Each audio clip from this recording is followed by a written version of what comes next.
आपके साथ अनु और आप देख रहे हैं जी टीवी न्यूज चैनल। आइए नजर डालते हैं आज की कुछ महत्वपूर्ण खबरों की ओर। कारगिल युद्ध में शहीद हुए जवानों के नाम पर पैसे ऐंठने का मामला सामने आया है। कोर्ट के आदेश के 24 साल बाद पुलिस में धोखाधड़ी की शिकायत दर्ज की गई। उत्तरी क्षेत्र federation of Gujarat state chemist and druggist association ने 1999 में कारगिल युद्ध के दौरान शहीद हुए भारतीय सैनिकों के लिए लोगों और व्यापारियों से धन एकत्र किया। उस समय लोगों ने शहीदों के लिए दिल खोलकर दान दिया। पाटन के वकील पंकज बैलानी ने भी 5,000 रुपए का योगदान दिया। इस फंड के लिए मेहसाणा को ऑपरेटर बैंक में खाता खोला गया था। पाटन के वकील पंकज बैलानी ने पहले शिकायत दर्ज कराई थी कि शहीदों के लिए इकट्ठा किए गए पैसे को फंड में न देकर सरकार के साथ धोखाधड़ी की गई है।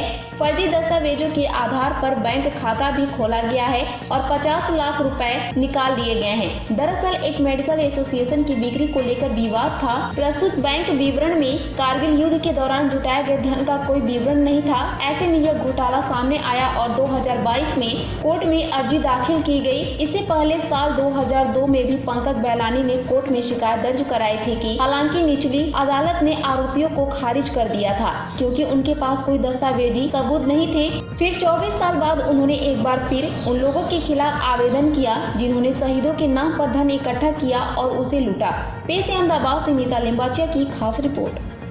આપણા દુશ્મન દેશ પાકિસ્તાને આપણા ગૌરવશાળી દેશ ઉપર ચડાઈ કરેલી અને કારગિલ યુદ્ધ થયેલું અને કારગિલ યુદ્ધમાં કેટલાય આપણા શહીદો વીર જવાનો શહીદ થયેલા અને એમના પરિવારને મદદ કરવા સારું ફંડ ફાળો આ એસોસિએશન દ્વારા એકત્રિત કરવામાં આવેલો અને 1999માં જે ફંડ ફાળો 50 લાખ રૂપિયા જેટલો એકત્રિત કરવામાં આવેલો એ ફંડ ફાળો વીર જવાનોના પરિવારને નહીં સોંપી આ એસોસિએશનના તહોમતદારોએ ફોજદારી ગુનો કરેલો હોય મેં પાટણ સિટી એ ડિવિઝન પોલીસ સ્ટેશનમાં એફઆઈઆર નોંધાવેલ છે। શરૂઆતમાં મારી પાસે પુરાવો નહોતો। 2019માં પુરાવો મળી આવતા નામદાર કોર્ટે એફઆઈઆર દાખલ કરવાનો હુકમ કરેલો છે અને જે પૈકી આ જે તહોમતદારો છે એ 4 તહોમતદારોની આગોતરા જામીન અરજી નામદાર સેશન્સ કોર્ટે નામંજૂર કરેલી છે। નામદાર સેશન્સ કોર્ટે ગુનાની ગંભીરતા અને એમની તપાસ માટે પોલીસ કસ્ટડીની જરૂરિયાત હોય નામંજૂર કરેલી છે અને એક તહોમતદાર ચાર્ટર્ડ એકાઉન્ટન્ટ ભરત મફતલાલ મોદીની મંજૂર કરેલી એ પણ પોલીસ સમક્ષ સહકાર આપતા નથી અને તપાસના કામે હાજર રહેતા નથી અને મને એવી માહિતી છે કે પોલીસે એમના જામીન કેન્સલ કરવા માટે પણ તાજેતરમાં કાર્યવાહી કરેલ છે।